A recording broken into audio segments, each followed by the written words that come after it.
Nah, berikutnya kita akan membuat sidebar ya. Sidebar ini adalah em, semacam apa ya? Hiasan, Ya intinya dia ada di sebelah kiri dari situs lazylion.com ya.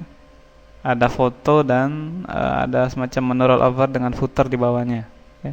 Ini sebenarnya nggak terlalu penting ya, tapi mungkin Anda ingin tahu gimana sih cara bikin foto miring dan menjaga posisinya seperti ini. Ya.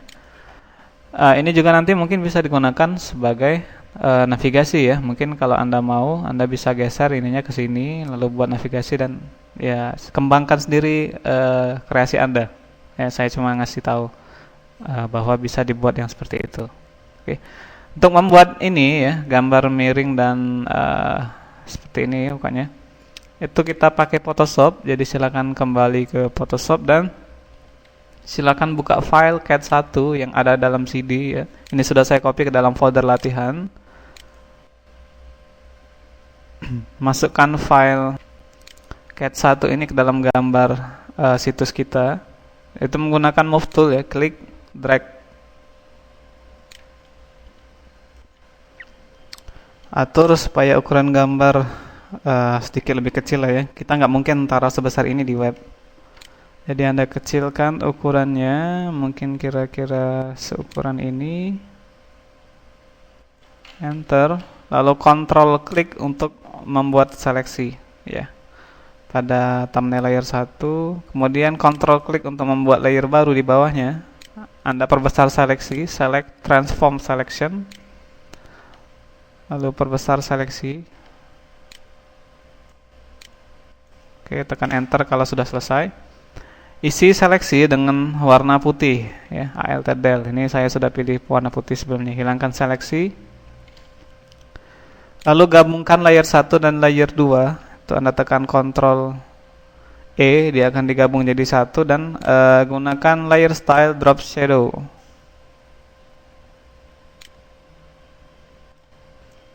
Kurangi opacity-nya menjadi sekitar 50 pixel, distance-nya 0 dan size-nya 8. Klik OK.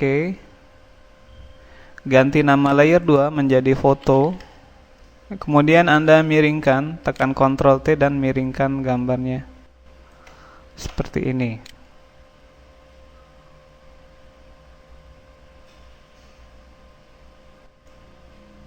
Oke, kira-kira aja lah ya.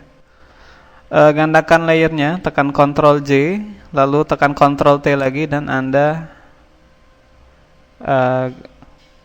ya main-main sedikit dengan gambar, mungkin hasil jadinya seperti ini. Ya.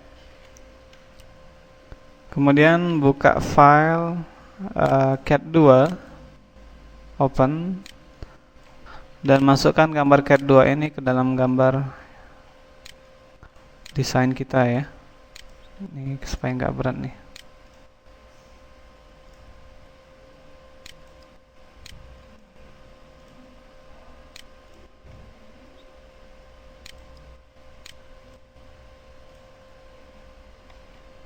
Perkecil ukuran gambar, tekan Ctrl T.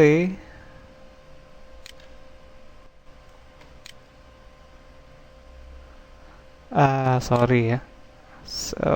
Ada sedikit kesalahan nih. Seharusnya tadi kita seleksi dulu dari sini sampai ke sini pada gambar aslinya. Tapi nggak apa-apa, ini masih bisa. Anda seleksi saja menggunakan rectangular marquee tool. Ya. Intinya kan mengambil gambarnya di sini. Oke, sudah selesai. Anda balik seleksi, select, inverse dan delete. Hilangkan seleksi. Sama hasilnya seperti menyeleksi di sana tadi ya. Ganti layer 1 menjadi sidebar. Ya. Lalu bawa dia ke bawah gambar foto dan fotokopi. Nah, kalau perlu Anda kecilkan sedikit ukuran gambarnya. Ya, sembunyikan garis pandu, Ctrl titik koma ya. Lalu Anda tampilkan kembali layer pola dan layer background. Nah, geser sedikit ke kiri layer gambar sidebarnya. Dan ini kalau rasanya terlalu berlebihan, bisa Anda edit lagi.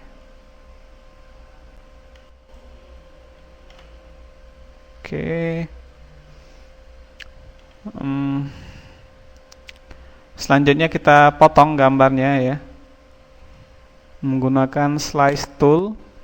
Tapi sebelumnya kita bersihkan dulu slice yang sudah ada ini. Klik menu view, clear slice, dan untuk memotong kita matikan dulu snap ya, matiin snapnya buat slice untuk gambar sidebar ini.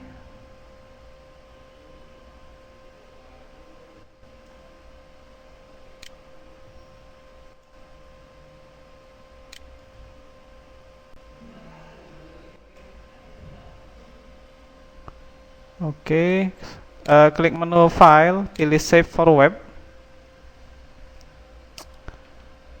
Nah, untuk format gambar, perhatikan sewaktu Anda, ini kan otomatis dia GIF ya.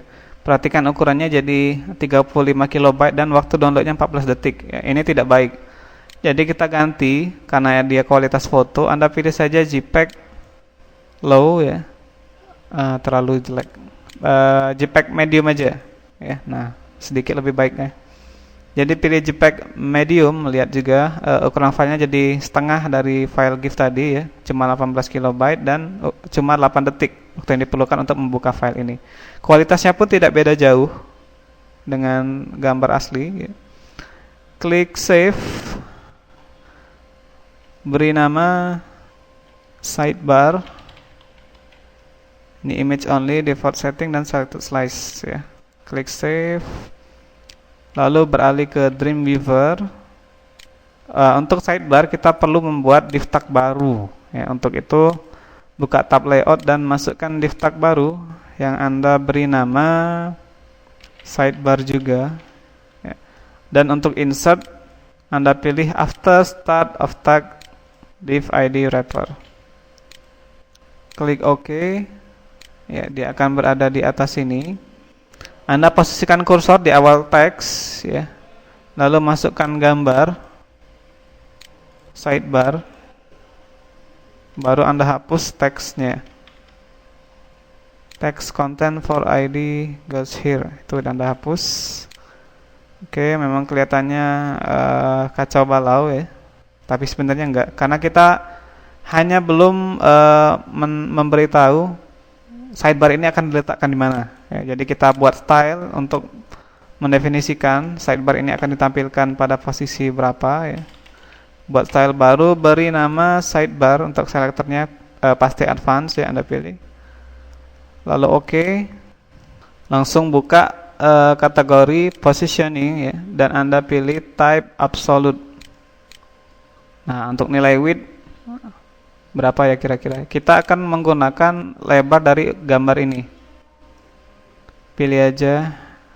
Bentar, kita untuk mudahnya kita klik OK dulu. Ya. Kita klik dulu gambarnya. Anda lihat di sini lebarnya adalah 295 dan tingginya 540 ya. Jadi kita gunakan nilai ini pada div id sidebar.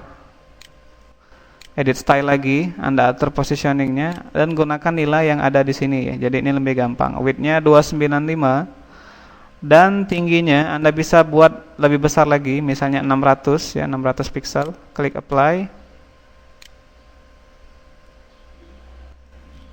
Dan untuk positioning Anda atur sebentar. Z indexnya kita atur 2 ya. Jadi dia akan selalu berada di atas. Pastinya lebih atas di atas dari div id yang lain ya. Jadi Z indexnya 2 dan untuk right berapa ya kira-kira? Kita main hitung-hitungan sebentar. Coba Anda kira-kira berapa? Di sini kita akan gunakan batas kanan ya. Jadi bukan dari kiri kita hitung, tapi dari kanan supaya dia relatif terhadap sebelah kanan browser. Anda hitung di sini ya, berapa nih? 100, 200, 300, 400, 450 dan 400 berapa nih? 480 mungkin, 475. Oke, jadi kira-kira sekitar 400-an ya. Kita atur aja 475 misalnya. Klik apply dan simpan. Ya, coba kita lihat di browser. Oh, sorry, ini F12 dulu. Oke, udah pas. Dia akan mengikuti bentuk browser. Kalau dia mengecil, dia ikut berubah posisinya ya. Nah, jadi oke. Jadi itu caranya untuk menentukan nilai daripada div tag sidebar. Ini juga berguna untuk menentukan div tag lainnya ya. Jadi sebenarnya kalau nilai dalam buku itu nilainya relatif karena berdasarkan gambar yang saya potong. Nah, untuk Anda caranya seperti tadi. Jadi supaya tidak salah, Anda lihat dulu ukuran gambarnya berapa sewaktu dia sudah jadi slice ya. Klik aja gambarnya. Nanti kan ada width dan height. Anda lihat di situ berapa untuk ya pokoknya seperti itulah. Ya, jadi Anda lihat berdasarkan ukuran gambarnya. Oke, mudah-mudahan mengerti dan bisa dipraktikkan untuk yang lain ya. Jadi jangan terpaku pada nilai yang sudah ada. Berimprovisasi itu lebih penting. Ya, karena tiap orang kan mungkin slice-nya beda-beda dan ukuran gambarnya mungkin beda ya. Seperti itu. Oke, kita selesai dengan membuat sidebar ini. Kita lanjutkan lagi dengan yang terakhir, yaitu menu rollover dan format text.